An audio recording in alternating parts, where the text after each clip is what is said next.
Boa noite. Graça e paz. Amém? Amém. Está funcionando? É muito bom estar aqui. A gente não conhece muita gente mais na igreja e isso é bacana. Judane, orando pelas crianças, orou pelo renovo. Elas representam esse renovo, eles representam essa vida que continua, essa vida que está crescendo. E é massa de ver a gente aqui como igreja e gente online. Quando a gente acompanhava os cultos, alguns cultos lá do outro lado do mundo, e voltar para cá e ver que é o reino de Deus continuando, expandindo, e a gente faz parte disso. Então é maravilhoso. E para a gente é muito bom. Ontem foi sábado, a gente estava aqui falando no AMP, com os jovens, e antes da gente entrar, uma jovem, ela estava de máscara, e eu não reconheço, não sei, e ela falou, a última vez que vocês vieram aqui foi em 2019, não foi? Foi muito específico, eu achei interessante. E o outro falou para a gente, eu conheci vocês quando vocês visitaram da última vez. E a gente começou a entender que, de fato, nós somos os visitantes. Então a gente fala, essa aqui é a casa de vocês, mas nós somos os visitantes que vêm aqui e ali, mas a gente se sente muito à vontade, se sente muito em casa. Sou o Diogo Militão, casado com a Débora Munguba. Nós somos missionários dessa igreja. Eu estou aqui desde os meus 13 anos. E a Débora está aqui desde o berçário. E nós somos enviados pela igreja para os confins da terra. Como o pastor Vitor falou, tivemos o privilégio de servir aqui como adolescentes. Depois eu fui do Projeto Radical África, da Junta de Missões Mundiais, lá no Senegal. E quando retornei de lá, nós tivemos a honra de, junto com um bando de maluco, fundar a Tributal, que é uma ministério de adolescentes hoje, que está em excelentes mãos, com o pastor Vitor e a sua turma. E depois também nos envolvemos com o AMP, então Geração 21. Nesse período, eu estava também mobilizando a juventude para trabalhar com missões, que sempre foi. Muita gente fala, Diogo, ontem algumas pessoas chegaram, Diogo, como é que eu faço para ser missionário? Eu falei, meu irmão, essa pergunta, para mim, significa algumas horas de resposta. Eu quero falar, não, porque a Bíblia, não, porque. E a gente vai, na verdade, ministrar um workshop de missões aqui na igreja, para poder falar um pouco mais do que é missões como um todo. Mas eu queria que colocasse aquela foto, Felipe, tá ela aí? Essa foto eu encontrei hoje, tirei a foto da capa do boletim, Vocês reconhecem essa pessoa? Quando o pastor Marcos, junto com a liderança da igreja, aprovou a minha ida para o Senegal como missionário, algumas pessoas literalmente saíram da igreja, porque não queriam participar ou ser conivente com a morte desse menino, que ia para a África morrer. Cadê o menino? Está ali. Coloca isso. Essa é a foto, a minha mãe viu hoje, né, mãe? Como é que a gente deixou essa criatura ir lá para o outro lado do mundo? Mas foi assim que a gente começou. E é muito gostoso de poder falar aqui com altos e baixos, e para cima, para um outro, de países, de não sei o quê. Quase 20 anos depois a gente continua aqui, para a glória do Pai. A gente fala sobre consistência, sobre resiliência, e sobre a sustentabilidade. A gente está no campo, não é uma corridinha curta, é uma maratona. E tem batalha espiritual, tem saudade, tem muitas vezes que a gente pensa em desistir, mas para a glória de Deus, a gente pode retornar aqui e falar, estamos firmes, seguimos firmes, muito certos do propósito que Deus tem colocado no nosso coração, com a bênção da nossa família, com a bênção da nossa igreja e com a tua bênção também. E hoje eu quero compartilhar um pouco sobre algumas coisas que Deus tem colocado no nosso coração que nem sempre nós ouvimos falar no contexto missionário. Porque quando a gente vem e fala para o missionário, e eu mesmo, que eu estava lá na África, ou lá no Quirguistão, ou lá no sertão, e a gente fala do culto, e como foi o evangelismo, e tem algumas coisas que a gente não fala. Só para dar um pouco de contexto antes, nós hoje servimos na Tailândia, lá na cidade chamada Chiang Mai. é a Tailândia do Norte. Muita gente fala, que legal, as praias. Não, a gente está as praias estão lá no sul, a gente está lá no norte, perto dos elefantes. Então, elefante na nossa região. Para quem me conhece um pouco mais, sabe que eu sempre tenho algum animal me perseguindo, me picando. Teve hipopótamo na África, e dessa vez eu tive macaco, tive lacraia, e a gente vai seguindo, anotando isso aí. E, eventualmente, a gente faz as animais que me perseguindo. O fato é que a gente trabalha lá com o cuidado de missionários na Tailândia, numa ONG chamada Well International. E esse Well International significa o poço, é o lugar, ou a fonte para alguns.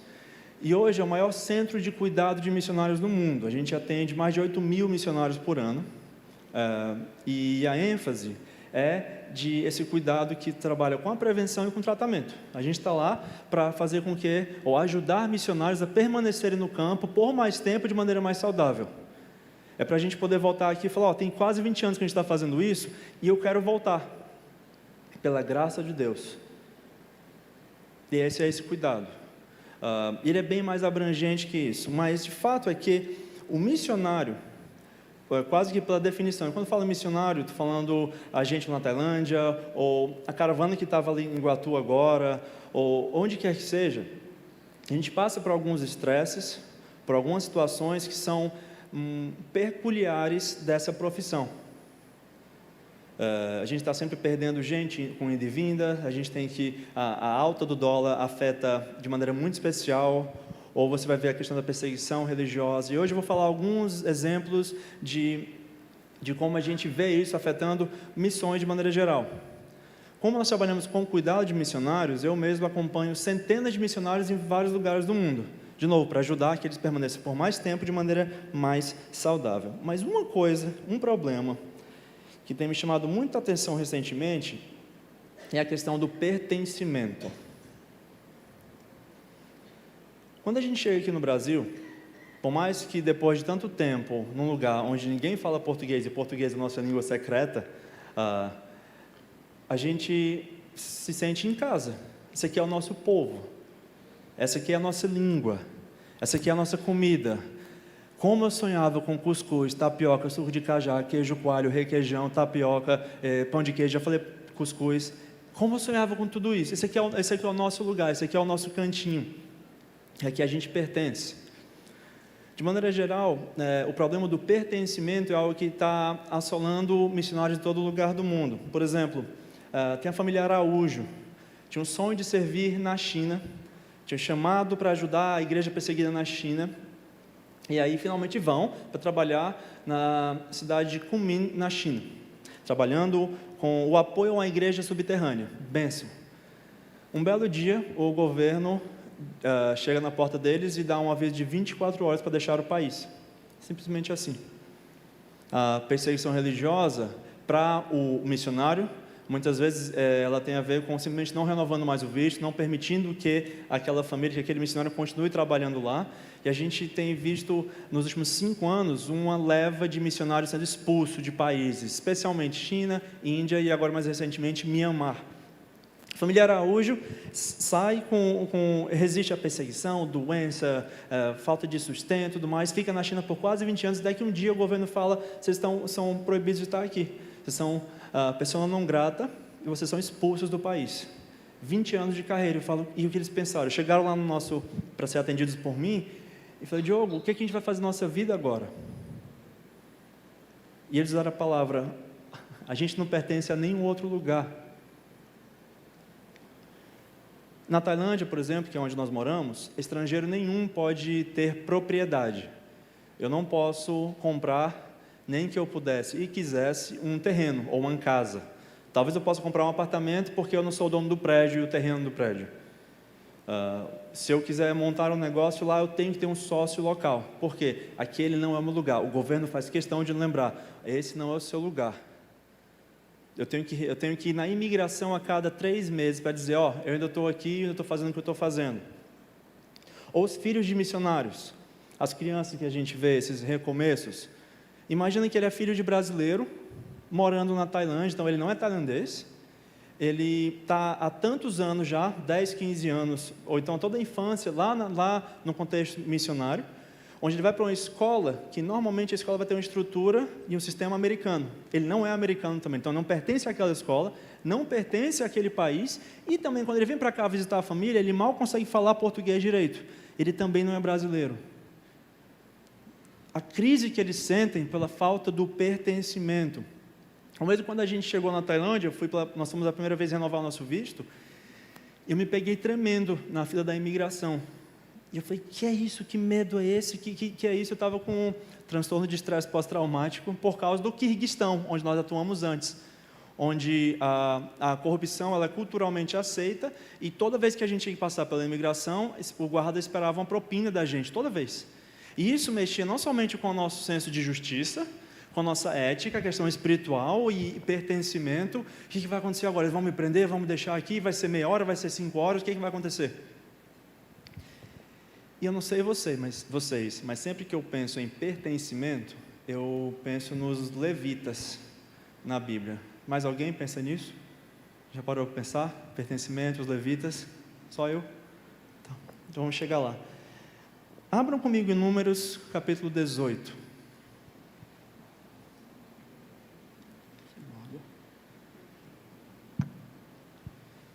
Números, capítulo 18. Está no telão também. Olha só. Disse também o Senhor a Arão: na sua terra herança nenhuma terás, e no meio deles nenhuma porção terás. Eu sou a tua porção e a tua herança no meio dos filhos de Israel. Aos filhos de Levi dei todos os dízimos em Israel por herança, pelo serviço que prestam, serviço da tenda da congregação. E nunca mais os filhos de Israel se chegaram a tenda da congregação, para que não levem sobre si o pecado e morram. Mas os levitas farão o serviço da tenda e responderão por suas faltas. Estatuto perpétuo é este para todas as vossas gerações, e não terão eles nenhuma herança no meio dos filhos de Israel. Os levitas eram descendentes de Levi, o terceiro filho de Jacó com Lia. A gente vê isso no Êxodo, em Gênesis, algumas passagens falando sobre essa relação, e essa tribo foi escolhida por Deus para cuidar do templo e guiar na adoração a Deus. Eles eram sacerdotes, abençoavam o povo e carregavam a Arca da Aliança. Estavam ali para conduzir o povo em adoração, continuar ajudando. Ei, povo, Deus está ali. Falamos hoje de manhã, o pastor Vitor falou sobre adoração, a idolatria, falou sobre altares. Os levitas estavam lá para ajudá-los a serem relembrados. Não, Deus está para lá. Vamos olhar para a tenda, vamos olhar para isso aqui, a arca, Deus está conosco. E conforme o tempo foi passando, a função dos levitas foi também mudando um pouco. Quando o templo, o tabernáculo era em tendas, eles tinham que montar e desmontar. Depois, quando foi o templo construído, eles assumiram várias outras funções ligadas ao templo, como porteiros, guardas, padeiros e também cantores e instrumentistas, especialmente a partir do rei Davi. E visto que eles trabalhavam para o templo, os levitas não receberam uma porção da terra como herança, como as outras tribos de Israel. Deus era a herança dos levitas. E como o seu trabalho no templo era importantíssimo, Deus instruiu ao resto do povo que desse aos levitas o dízimo para sustentar esse povo que estava ali para ser sacerdote, para cuidar de tudo.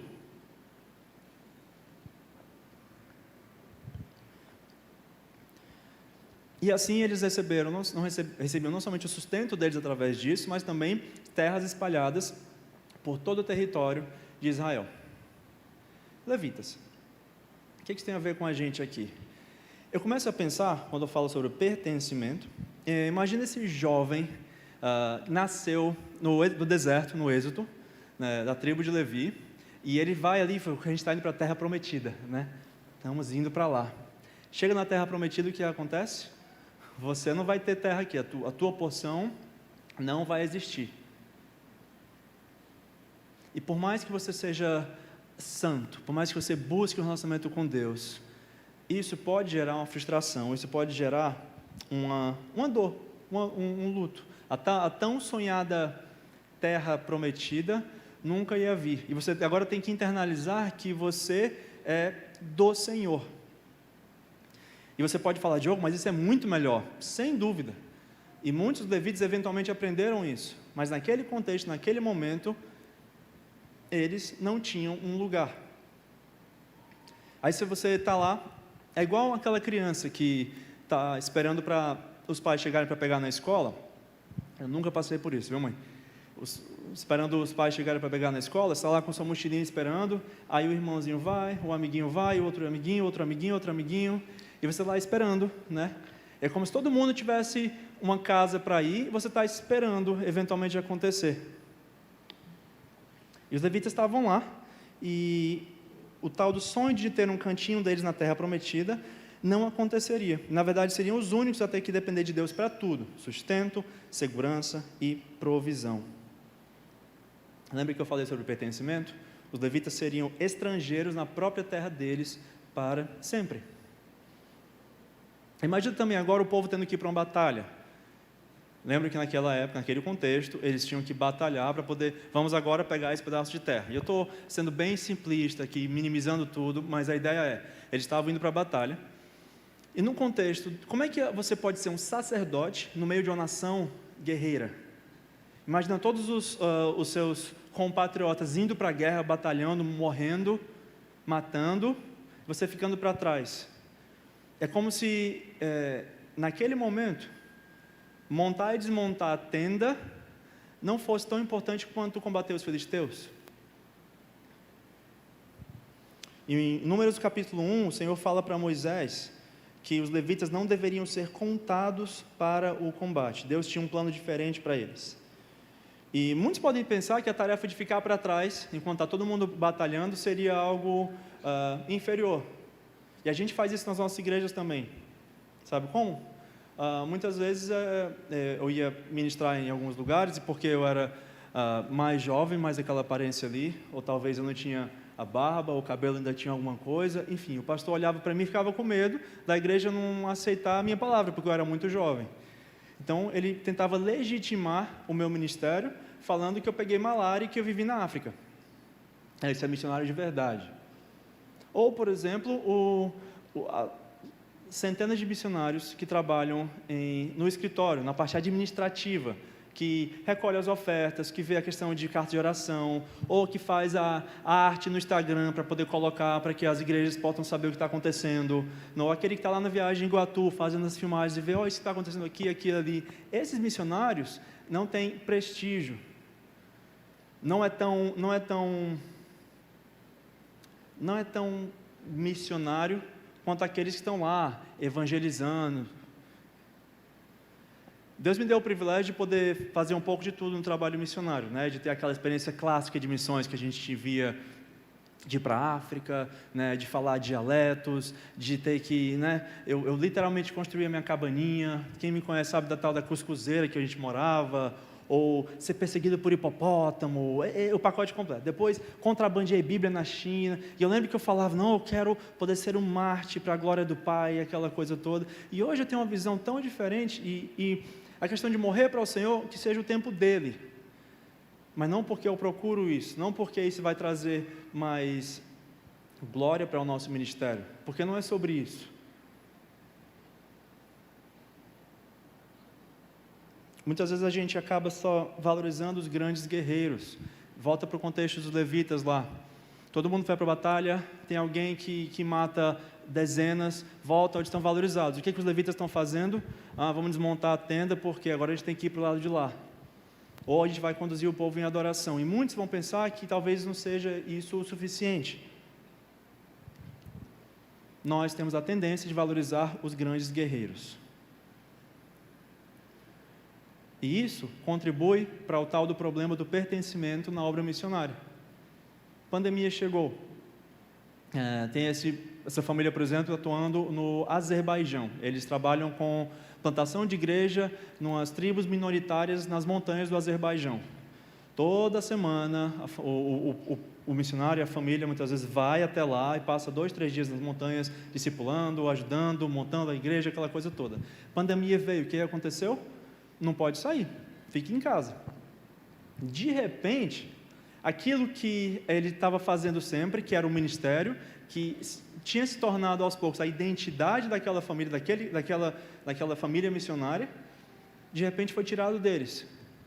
Então, em vez de nossa identidade, nosso pertencimento estar no Senhor, estava atrelado ao nosso trabalho, à nossa função.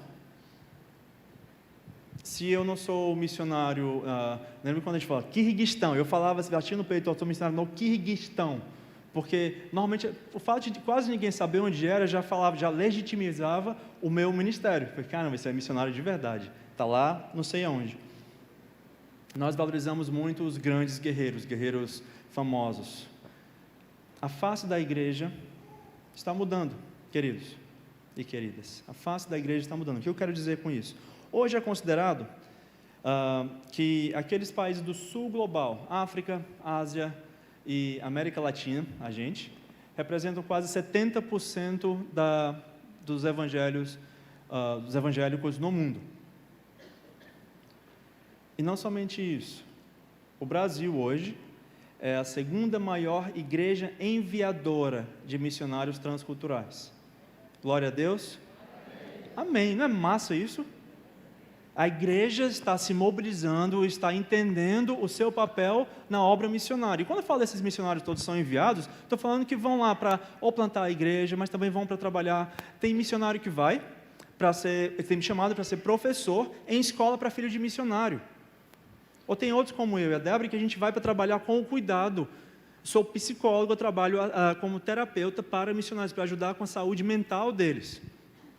Tem outros que vão para poder ajudar. Sabe, eu venho para cá, eu consigo, vou fazer uns slides e fazer uns vídeos e mostrar a realidade, vamos criar um workshop. Tem gente que não tem essa capacidade, não sabe mexer no computador. Tem missionário que vive no campo para poder dar apoio a missionários, para poder fazer slide, para quando eles voltam para casa, para as igrejas, para mostrar o trabalho que está acontecendo.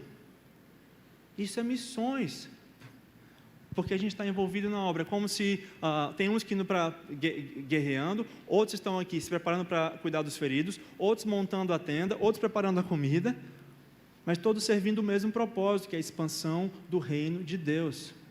A missão é dele, nós somos coadjuvantes dessa missão. Isso é privilégio. O privilégio que nós temos é de poder participar disso. Então, o Brasil hoje é a segunda maior igreja enviadora do mundo, glória a Deus, mas o nosso movimento missionário ainda é muito novo, especialmente comparado com outras nações enviadoras, como Estados Unidos, Austrália, a Europa como um todo. Foi só no final dos anos 70 que a gente começou a entender o nosso papel na obra missionária e, especialmente, o modelo missiológico, ou seja, a forma como nós entendemos missões, aquilo que a gente herdou no início da década de 80, seja a nossa relação de missões no Brasil, como no mundo todo, ela passava a definir missões a partir de passagens quase que exclusivamente com ordens muito claras. Se eu perguntar para você, qual é aquele versículo clássico de missões? Alguém tem alguma ideia de qual seria? Ide por todo mundo e pregar o evangelho a toda criatura, não é isso? O que é o ide? Vai. É uma ordem. Então a gente usa Mateus 28 e usa Marcos 16, 15. Ide por todo mundo e pregar o evangelho a toda criatura, ide, portanto, fazer discípulos a todas as nações. Às vezes a gente lê também o resto sobre Jerusalém, Judéia, Samaria, até os confins da terra, aquilo tudo. Há uma característica muito comum nesses dois versículos, especialmente. Ambos são explícitas ordens do nosso Senhor Jesus. E por a gente escutar essas ordens de maneira tão clara, é isso que a gente tem que fazer. O que acontece? A nossa conclusão ficou sendo muito óbvia. Existe uma ordem da parte de Jesus, que o nosso general, e contudo, por isso eu sou um soldadinho de Jesus, e vou com Josué lutar em Jericó, porque eu sou parte do exército de Deus, e nenhum inimigo nos resistirá. Você já ouviu falar de alguma dessas aí? Parte do exército de Deus, nenhum inimigo nos resistirá. Eu, quando fui para a África, aquele menino ali, o nosso uniforme, que a gente tinha uniforme para ir nas igrejas, era uma calça camuflada com a blusa preta, porque a gente fazia parte de um exército. E com essa perspectiva, baseada nisso, de maneira quase que inconsciente, a igreja toda foi tendo uma notória visão triunfalista de missão. E a nossa definição de missões passou a ter uma conotação tão militar, já que era um fruto de uma ordem de um lado e obediência de outro.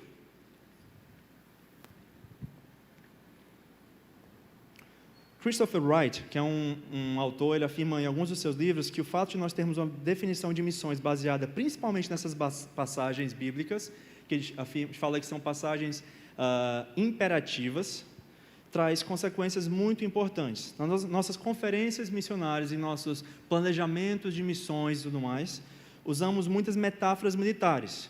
Ele fala, estamos em guerra, precisamos recrutar, vamos estabelecer estratégias de alvos, vamos fazer campanhas, vamos realizar cruzadas, conquistar povos não alcançados, derrubar fortalezas, mobilizar a força missionária, derrotar as hostes do inimigo. E depois a gente se taca lá para o Oriente Médio para falar que, em nome de Jesus, com muito amor, a gente está aqui para estar com vocês. Tanto no caso particular dos muçulmanos, ou dos budistas no Sudeste Asiático, ou na Índia, onde quer que seja, esse tom não passa despercebido. Eles leem nossos livros, nossos artigos, e vão falar, vocês afirmam que Jesus nos ama, mas vocês estão aqui com intenções imperialistas, querendo conquistar e impor uma religião. Isso pode até ser um pouco chocante para você, mas isso aqui é coisa que a gente está ouvindo lá no campo. Como assim você... Que missão? Missão é do exército? Que você está querendo nos conquistar? Como é que funciona isso? E que amor é esse? Eu não entendo. Então, com essa missiologia nos anos 80 e 90, nós acabamos chegando a 3 conclusões principais. Era muito fácil saber para onde irmos: Jerusalém, Judéia, Samaria e até os confins da terra. Para a gente é Fortaleza, Sertão, África, Oriente Médio. 2, qual era a nossa missão? Nossa missão era fazer discípulos, pregar o evangelho e estabelecer novas igrejas. Com isso a gente pode declarar a missão cumprida. Até hoje, a gente vem para cá, muitos irmãos perguntam, e aí, irmão, quantas almas foram salvas? Ou quantas igrejas foram plantadas? É bom para a gente poder quantificar. Eu presenciei missionário que, quando ia alguém da igreja visitar, eles contratavam pessoas locais para poder ficar na casa sendo discipuladas, para poder aumentar o número. Então, essa visão, ela leva a igreja a não enxergar aquilo que Deus está fazendo de maneira muito mais abrangente e holística, e leva também o missionário a perder o foco na missão e cair em pecado. Então, nessa missiologia dos anos 80 e 90, fazia o quê? 3 conclusões. É fácil saber para onde a gente vai, confins da terra, qual a nossa missão, plantar a igreja e discipular. E 3, o protagonista da missão sou eu. A missão é minha porque Deus me deu. E o problema com essas 3 conclusões é que a nossa motivação missionária não pode ser fundamentada somente no fato de termos recebido uma ordem.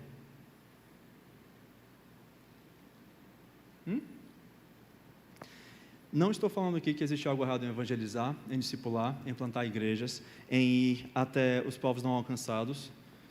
Seria um hipócrita da minha parte de fazer isso, de falar isso, enquanto eu estou fazendo, eu estou vivendo isso. O problema não é naquilo que a nossa visão de missões afirma, mas naquilo que ela deixa de afirmar. Veja bem, apenas uma minoria dos versículos na Bíblia falam de ordens e mandamentos específicos, em cerca de 30%. Significa que 60% a 70% da Bíblia contém histórias, profecias, poesias, cartas e etc. Isso quer dizer que, quando a gente se baseia na Bíblia, se baseia na nossa missão, nessas ordens, nisso aqui, a gente está saindo daqui do Brasil, a segunda maior nação enviadora do mundo, carregando uma missão, uma visão de missão reduzida, que está deixando de lado, deixando de considerar 70% da palavra de Deus. E é por essa razão que, para alguns missiólogos, é por isso que a gente está defendendo aqui hoje, que é importante a gente olhar uma compreensão maior da Bíblia, que leva em consideração passagens que falam também do caráter de Deus e sobre o que Ele está fazendo. Olhar para outras passagens, por exemplo, se a gente olhasse para Gênesis 12, que nós incluiríamos na nossa definição de missões, que Deus quer abençoar todas as famílias da terra. ou que nos finais do tempo, como resultado da ação de Deus, as nações serão curadas em Apocalipse 22, ou ressaltaremos em Êxodo capítulo 6, que o nosso Deus é um Deus que liberta, que livra da escravidão, um Deus que resgata e que nos toma como seu povo. Ou passagens como em Deuteronômio 10, que afirma que Ele é o Deus dos deuses, Senhor dos senhores, que não faz acepção de pessoas, faz justiça ao órfão e à viúva e ama o estrangeiro, ou mesmo Lucas 4, onde vemos o próprio Jesus dizendo que veio para trazer salvação, cura e libertação. Então, quando eu falo que a nossa motivação missionária não pode ser fundamentada somente no fato de termos recebido uma ordem, Deus nos diz qual deve ser a base da nossa ação. Para aquele levita que estava ali, eu queria poder ter um pedaço da minha terra, será que eu tenho como mudar meu certificado de nascimento? Eu tenho como mudar a minha árvore genealógica? Nunca só aquela ordem, você vai ficar aqui, é ser o suficiente. Ele tinha que entender que a base da nossa ação, disse o Senhor a Moisés, fala a toda a congregação dos filhos de Israel e dize-lhes, santos sereis, porque eu, o Senhor, vosso Deus, sou santo. Em outras palavras, nosso ponto de partida para o cumprimento e definição do que é missão é a santidade do próprio Deus. O que nos motiva, o que nos impulsiona para fazer missões, o que nos motiva e impulsiona para estar em relacionamento com o Pai, para estar aqui na igreja, para poder servir na igreja, para nos envolver em diversos aspectos, é porque Ele é santo e Ele nos chama para fazer parte da missão dEle. Então, o que isso implica? Na prática, quando a gente vincula os versículos imperativos, aqueles das ordens, vão, sejam santos, até os confins da terra, discipulem, evangelizem, com os versículos indicativos que falam sobre quem Deus é e o que Ele está fazendo, e tendo no meio disso tudo o sacrifício de Jesus na cruz como base para aquilo que nós somos, nós conseguimos de fato nos envolver em todo o mundo e em todas as esferas da sociedade. Dessa maneira iremos, ao mesmo tempo, discipular e nos preocupar com o órfão, a viúva e o estrangeiro. Vamos ensinar a palavra de Deus, mas também daremos atenção aos campos de refugiado no Oriente Médio, ou no Iraque, Síria e Líbano. Vamos orar pela vida dos missionários plantando igrejas na Índia, mas também dos pastores discipulando no sertão, ou do jovem vocacionado que trabalha com as artes para divulgar o que está acontecendo no campo. Ou mesmo orar pelo Diogo e pela Débora, que cuidam desses mesmos missionários para que eles permaneçam por mais tempo no campo. Lembra que eu falei que o Brasil é a segunda maior nação enviadora?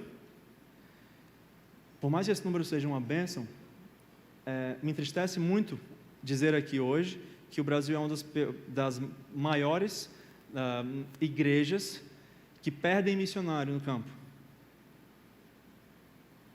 Onde os missionários vão e retornam antes do tempo. Onde eles vão como família e retornam divorciados. Vão e se perdem, não querem mais nem saber da igreja. Onde os filhos vão e assim que podem saem de casa, não querem mais saber eu não estou falando não somente não saber de missões, mas não saber também da própria palavra de Deus. É como se o nosso exército, nesse exército, nós não tivéssemos espaço para soldados mancando ou feridos. Aí esses mesmos soldados acabam não comunicando com a gente do que estão passando, porque eles estão feridos, e a nossa igreja, que tem um exército que está conquistando, que não pode olhar para trás, não se permite cuidar desse missionário, desse soldado ferido, e o que acontece? Ele fica lá até que ele eventualmente deserta, até que ele sai, não quer mais fazer parte desse exército. Eu acredito de todo o coração que a liderança do movimento missionário brasileiro e das nossas igrejas terá de ter consciência de que temos em nossas mãos um evangelho imutável e um Senhor que é o mesmo ontem, hoje e para todo sempre. Mas que esse evangelho precisa responder a novas questões que surgem a cada dia como resultado de vivermos em um mundo em transformação. Por exemplo, pandemia. Olha tudo que a gente teve que moldar, se adaptar. Você pode falar, Diogo, eu não gosto de cultuar online. Mas que massa que a gente consegue fazer isso mesmo online. Quando o pastor estava falando há um domingo atrás, eu acho, sobre, procura teu pastor, procura um professor, procura um terapeuta, de poder normalizar, olhar para essa questão dessa escuta terapêutica, olhar para isso que está a mais acontecendo. É entender que o evangelho é o mesmo O Senhor Jesus é o mesmo ontem, hoje e sempre, mas nós, como igreja, precisamos entender que existem outras formas de fazer missões. Lembra dos levitas? A questão do pertencimento? Estou ali, todo mundo está indo para a guerra, como é que eu faço? Qual é o meu papel nessa nação guerreira? Eu nunca vou ter um cantinho aqui para mim. Em 2 Crônicas, capítulo 20, vemos uma estratégia diferente. Olha só, os filhos de Moabe, Amon e os Meunitas decidiram atacar Judá. E aí uma multidão de inimigos se aproximava. O que fazer? Josafá, o rei, e toda a nação buscaram ao Senhor, jejuavam e clamavam com a direção dos levitas. Deus responde com algo muito reconfortante. Falou assim: Israel, relaxa, que esse povo todo que está vindo para lutar contra vocês, nessa peleja vocês não vão ter que pelejar. O que a nação decide fazer? Continuar adorando e manda os levitas à frente do exército. Lembra aqueles levitas que não tinham um papel nessa nação guerreira? Agora os levitas estão à frente do exército, louvando e adorando a Deus. E o que acontece? De fato, todo o exército inimigo se mata, se arrebenta sozinho, e ninguém tem que guerrear. Por quê? O Senhor é conosco, o Senhor vai na guerra à frente de nós. O exército adora antes da guerra, no dia da guerra e depois da guerra.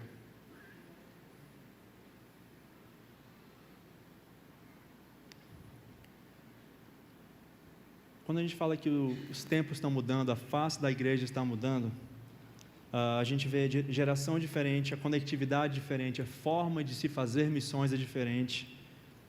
Nas conversas que a gente acompanha centenas de missionários, a questão do pertencimento sempre vem à tona.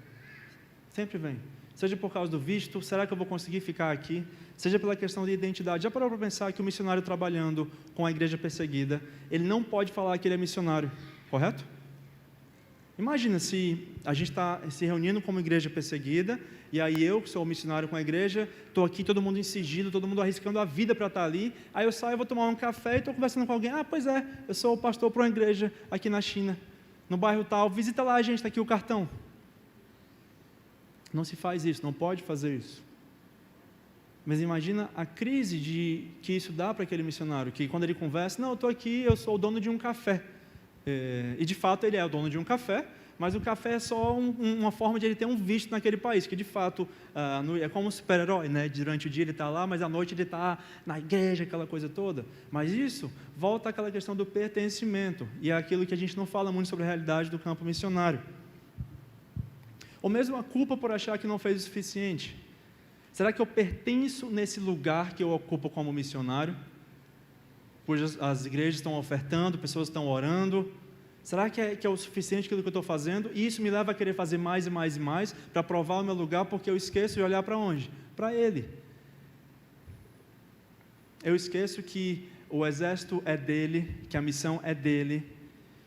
E aí eu fico tentando buscar o pertencimento em lugares que nunca vão ser o bastante. Ou mesmo a questão de falta de sustento. Dólar sobe. Tinha uma época que eu estava assim, todo dia, a primeira coisa que eu acordava era olhar a cotação do dólar em relação ao real e a nossa moeda local.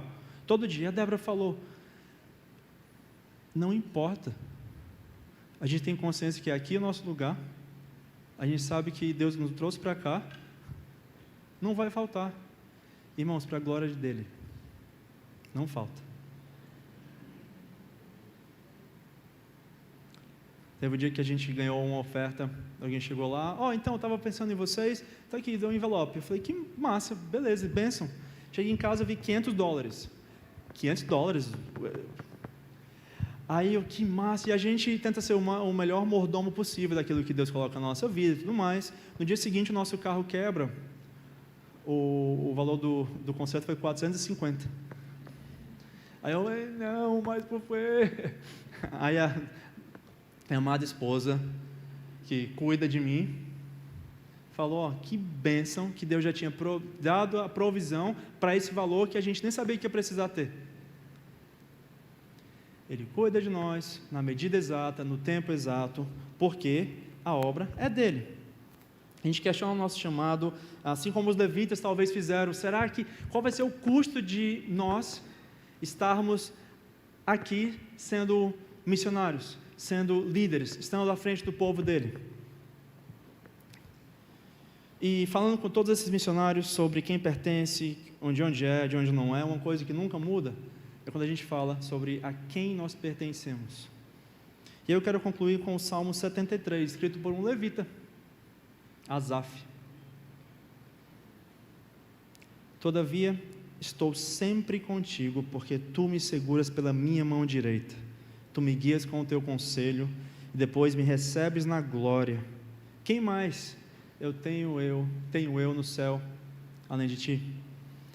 Não há outro em quem eu me comprazo na terra, e ainda que a minha carne e o meu coração desfaleçam, Deus é a fortaleza do meu coração e a minha herança para sempre. A gente vai buscar pertencer a gente vai buscar a nossa identidade naquilo que a gente faz, na forma como a gente faz. Mas Deus está nos lembrando que, independente de onde, como, quando, Ele é a nossa herança. Ele é mais do que suficiente para nós. A missão é dele, é Ele quem nos faz pertencer. Ele é o diretor das nossas vidas e do nosso ministério. E nós somos coadjuvantes. Ele está nos convidando para sermos parte daquilo que Ele já está fazendo ao redor do mundo, de formas diferentes, a partir de lugares diferentes, para a glória do Seu reino. Então, quero te desafiar a cuidar uns dos outros. Estamos aqui para permanecer juntos, ajudar um ao outro a olhar para o autor da nossa fé, a olhar para aquele que é a nossa porção, que é a nossa herança. Cuidar uns dos outros quando a gente falar, cara, não sei se isso aqui dá para mim. Se eu estou servindo aqui na igreja, está sendo até demais. Ou talvez quando a gente está querendo negligenciar alguém que está servindo, ou deixando de servir porque a gente acha que não é o suficiente. Ou o missionário que vem para cá falar, e você olha para ele, mas você está tão saudável. Era para você estar eu estava esperando você um pouco mais acabadinho. E eu falo isso aqui, eu não estou brincando, isso acontece toda vez que a gente vem. Quero te desafiar a cuidar, em nome de Jesus, uns dos outros. Cuidar da liderança, cuidar dos nossos missionários. Nesses próximos mês e meio, a gente vai estar aqui pela igreja. Vamos oferecer workshops, vamos estar visitando pequenos grupos, para poder falar ainda mais de como você pode cuidar, como você pode fazer parte da missão de Deus de maneiras diferentes, e com muita dependência da graça do Pai. Como aqueles levitas que só iriam conseguir pertencer no momento que eles se entregassem, descansassem, entendessem. O nosso papel é, seja qual for que Deus mandar. Porque não é pela ordem, mas é porque a gente quer ficar mais pertinho dele. A gente quer ficar mais santo, como ele nos pede para sermos santos. Porque ele é a nossa porção, ele é a nossa herança. Amém? Pai, nós louvamos o teu nome, te agradecemos por estarmos aqui reunidos. Te agradecemos porque, pela tua graça,